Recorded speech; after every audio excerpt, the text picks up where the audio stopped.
Di awal film, kita ditunjukkan seorang aki-aki. Ia sedang melihat-lihat foto masa lalunya yang sungguh kelam dan buruk atau burik kayak bujur kalian ya. Ternyata ia adalah jandara yang sudah tua. Jadi film ini adalah kilas balik seorang jandara tua yang sedang mengingat masa lalunya. Oke, di sini daripada aing pusing nyeritainnya, mending langsung aja ke flashbacknya cuy. Pada zaman dahulu, anjay, pada tahun 1915 dan saat itu hujan turun sangat lebat seperti bulu selangkangan kalian. Ada seorang wanita dari keluarga bangsawan bernama Dara. Ia dari klan atau marga bernama Pijit. Jadi marga ini bangsawan lah ceritanya ya. Nah, di sini si Dara lagi lahiran. Tapi saat berhasil melahirkan, ia pun malah mokad alias wasted yang membuat suaminya itu sangat sedih. Lalu si suaminya ini kesal dan geram karena kelahiran orok tersebut. Ia pun menyalahkan orok tersebut karena telah membuat istrinya tewas. Lalu ia pun hendak membunuhnya. Tapi ibunya si Dara dan para pelayan di rumah itu pun menghadangnya, sehingga si suaminya ini makin kesal. Lalu ia pun malah gogorowokan di tengah guyuran hujan dan mengutuk si anak tersebut. Masalahnya gak akan bisa lah Ton bapak ngutuk anaknya sendiri anjir. Yang bisa mah ya emaknya gitu. Oh iya, nama si suaminya ini kita panggil saja dia Wisnan ya, biar kagak pusing aing. Lalu film pun dimulai dengan judul Jandaranda. Sama aja anjing, Jandara maksudnya.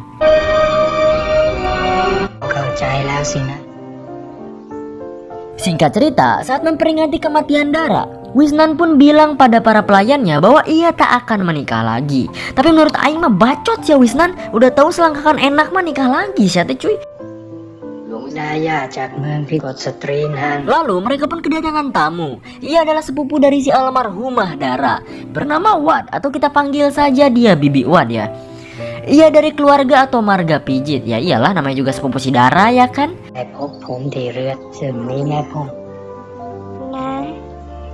Lalu si Bibi Wad pun ingin melihat anaknya tersebut. Di sini Jan kecil tinggal di rumah yang kecil yang terpisah dengan rumah utama ayahnya tersebut. Entah kesambet apa, pas di jalan, Bibi Wad pun malah rela untuk ngasuh atau menjaga si Jan ini. Oh iya, nama oroknya ini Jan Wisnan ya. Dan sejak hari itu, Bibi Wad gak pernah balik ke kampung halamannya lagi di Pijit dan menghabiskan waktunya untuk si Jan saja.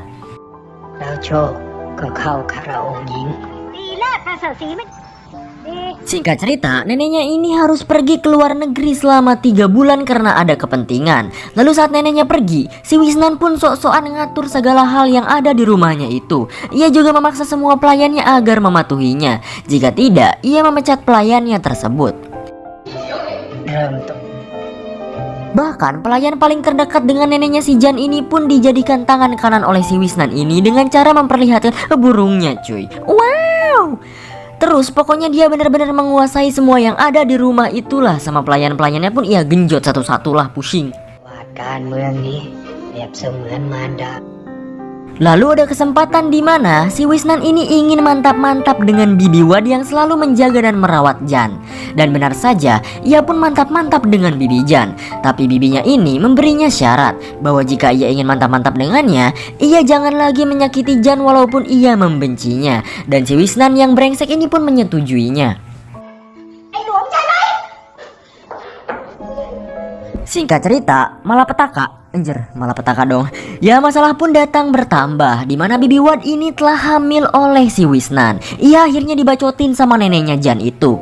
Dengan sangat kesal, neneknya ini hendak membunuh si Wisnan. Tapi apalah dia gitu, hanya seorang nenek-nenek parubaya keriput dengan liang wadek yang udah kagak bisa empot-empotan gitu kan. Ia malah diserang balik hingga akhirnya ia pun kembali ke kampung halamannya di Pijit. Scene pun beralih kepada Jan yang sudah cukup besar. Anak yang dikandung oleh Bibi Wad pun telah lahir bernama Keu. Ia malah berbeda dengan Jan. Keu dibesarkan oleh kasih sayang seorang Wisnan. Bahkan parahnya, si Wisnan ini menurunkan kebenciannya kepada si Keu yang berakibat si Keu sangat membenci Jan sejak kecil. Sumpah, susah anjing bacanya anjing, belepotan.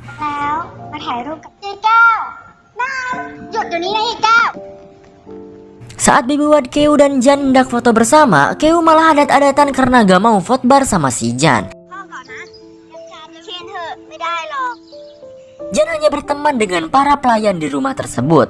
Terutama ia bersahabat dengan anak seorang pelayan bernama Ken. Karena si Jan dianggap mengganggu Keu, Wisnan pun memarahi Jan sampai ia menggelepoki si Jan sampai bercucuran air merah.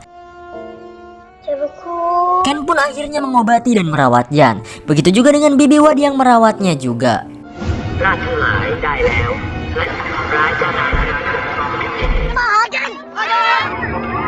Singkat cerita, para rakyat di negara Thailand pun mulai berdemo dan berbuat kerusuhan. Karena selama ini mereka menderita dan kesusahan. Sama lah kayak negara kita ya cuy.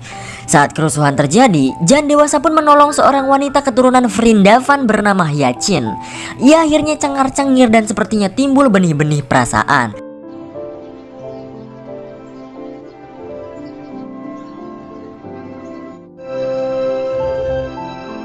Saat Jan telah pergi sekolahnya, ia pun menemui ayahnya yang sedang pusing ngurusin urusan negara.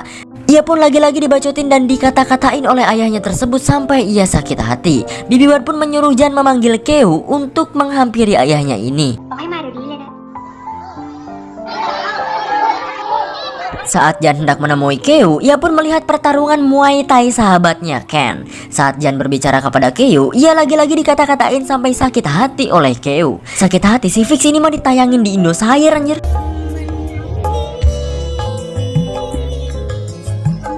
Hoba, tarik mah. Udah copyright anjir. โดยเฉพาะเวลาพูดกับพี่จันแก้วจะฟัง Malamnya, saat Bibi Wad berbicara dengan anaknya, Keu malah berkata kasar pada ibunya yang terlalu sayang dan peduli pada Jan. Padahal si Jan itu bukan anak dari Wesnan. Ia pun ngegelepok tarik kena cungurnya si Keu yang membuat ia menangis dan meninggalkannya. Tiba-tiba saja Wesnan datang dan disambut oleh Bibi Wad. Katanya ia bakalan ke Singapura beberapa minggu ke depan karena ada masalah negara gitu.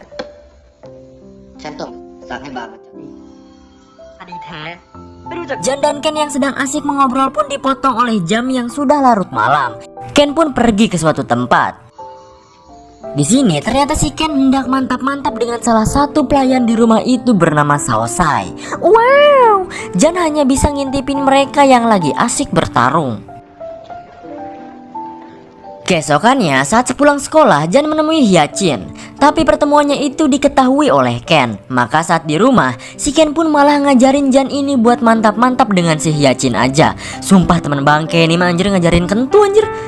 Akhirnya si Jan pun benar-benar diajarin sama si Ken dan meminta Jan ke ruangan Saosai yang biasa Ken dapatkan lobang surgawinya. Dan Jan pun belajar mantap-mantap. Setelah selesai Jan pun malah ditertawakan karena keluarnya sebentar gitu anjir. Gak ada otak sumpah cuy si Ken anjir. Singkat cerita, saat si Jan nganterin Hyacin ke rumahnya, ia dibegal oleh Kang Begal. Ya iyalah Kang Begal anjir. Bukannya ngebegal harta si Jan, mereka malah ngebegal lobang keriput si Jan. Sumpah aing kaget pas ini begal beneran ngebegal bool anjing sumpah.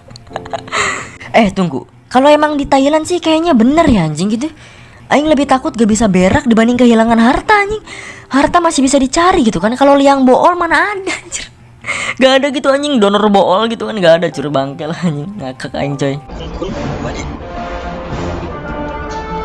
Lalu tiba-tiba datanglah si Ken. Ya karena si Ken adalah petarung Muay Thai, ia pun bisa mengalahkan mereka dan menyelamatkan si Jan. Untung anjing sumpah dah.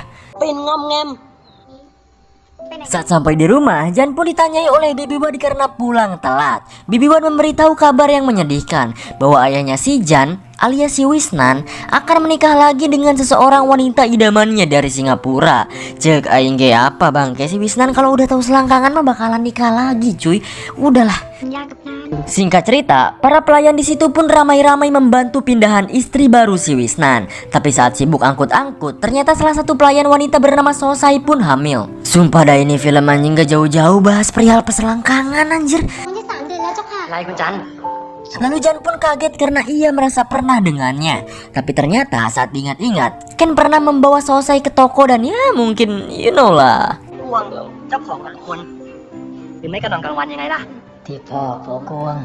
Alhasil Saosai pun dibawa oleh pedagang toko tersebut.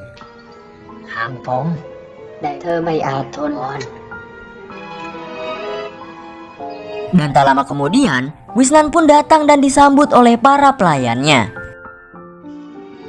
และนี่ขจรลูกชาย Istri barunya si Wisnan bernama Madam dan anaknya bernama Kajon ini pun disambut dengan meriah oleh para pelayannya si Wisnan.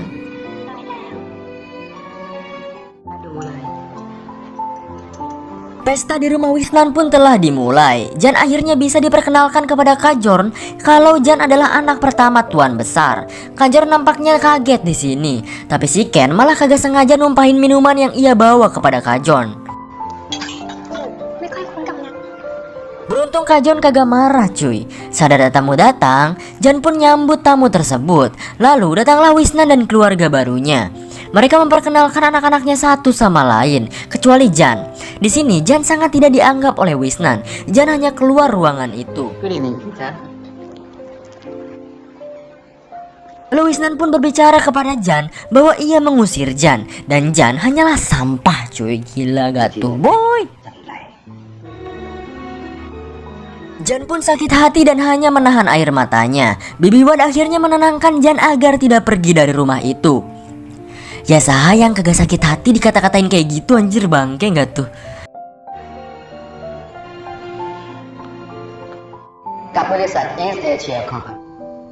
Mereka pun menikmati pestanya bersama terkecuali untuk Jan. Ia hanya pelahak-pelahok tepunggu dan hanya diam.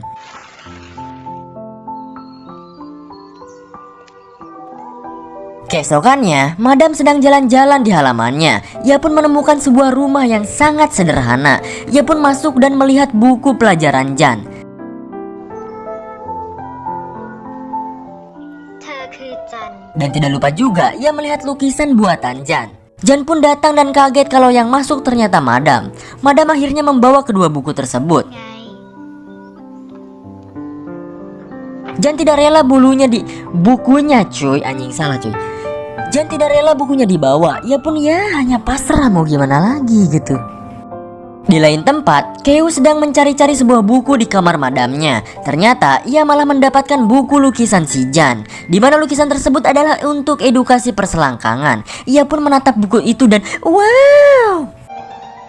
มานะคะดิฉันเนี่ยนึกสัตว์ถึงอบรมบ่มนิสัย Pada malam yang sama, Madam membicarakan soal Jan kepada Wisnan. Katanya Jan memiliki pola bahasa Inggris yang sangat baik dan juga ia pandai melukis. Madam pun meminta Wisnan untuk menyekolahkan Jan di Inggris. Awalnya Wisnan menolak, tapi karena godaan si istri kedua lebih menggoda, apalah daya cuy.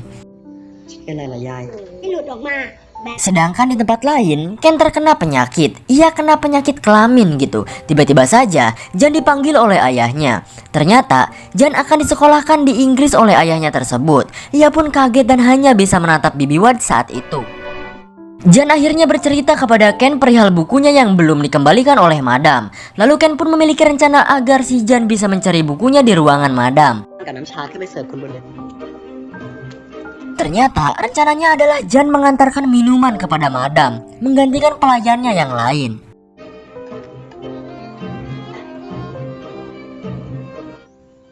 Saat sampai di ruangannya, ia malah gak sengaja ngintip Madam yang sedang mandi. Karena si Madam ini sadar kalau ia lagi diintip, ia pun keluar. ดูผู้หญิงอาบน้ำฉันขอแต่ไม่ต้องเป็นห่วงไปกราบลาคุณบุญเรื่องเลย Jan hanya ingin bukunya kembali, tapi Madam telah lupa menyimpan bukunya di mana. Lalu Madam pun meminta Jan untuk membaluri punggungnya dengan es. Dengan ragu-ragu, Jan pun melakukannya. Tapi cairan es itu pun menetes ke dada Madam, sehingga dengan refleks Jan pun langsung mengusapnya dan membuat si Madam agak geram.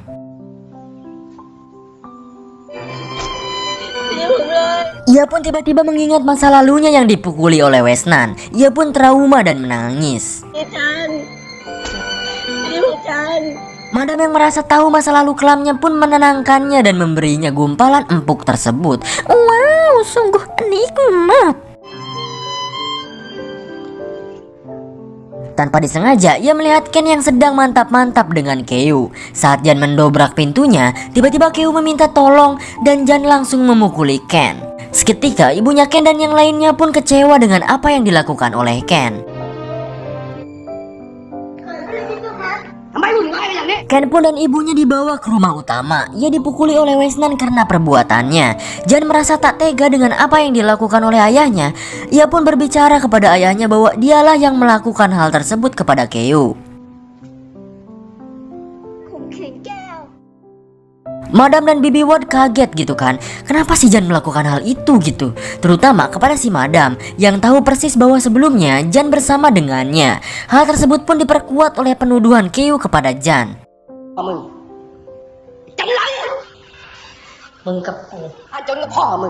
Wesnan pun kesal kepada Jan. Ia berkata bahwa Jan bukan anaknya. Saat Wesnan hendak memukul Jan, ia pun ditahan. Ia pun makin kesal dan hendak membunuhnya dengan pistol. Para pelayan itu pun menahan Wesnan agar tidak menembak Jan. Tapi si Wesnan ini malah tidak sengaja menembak salah satu pelayannya.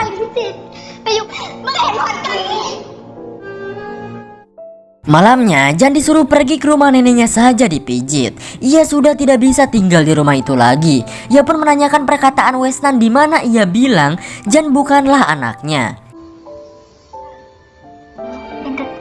Bibi Ward pun memberitahu hal yang sebenarnya.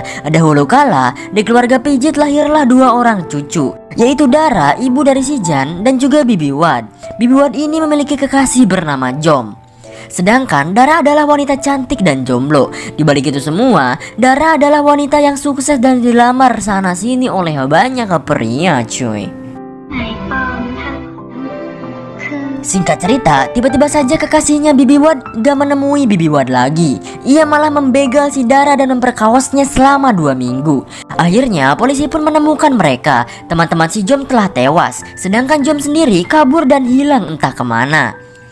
Lalu Dara pun hamil dan si nenek hendak menikahinya dengan pria yang tepat. Saat itulah ia menemukan Wesnan, seorang pegawai istana dari keluarga berada tapi sudah jatuh bangkrut, dan disinilah awal filmnya terjadi.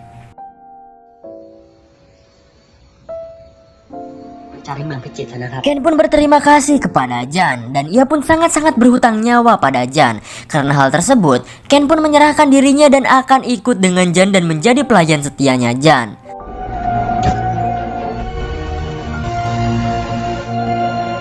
Lalu mereka pun berangkat ke stasiun dan tak lupa juga Jan menemui Hyacin cinta pertamanya. Ia pun pergi naik kereta untuk ke rumah neneknya dipijit. Lalu Jan pun sadar bahwa ia bukan anak dari Wesnan dan ia meminta mengubah namanya menjadi Jan Dara. Dan film pun tamat, cuy. Wow.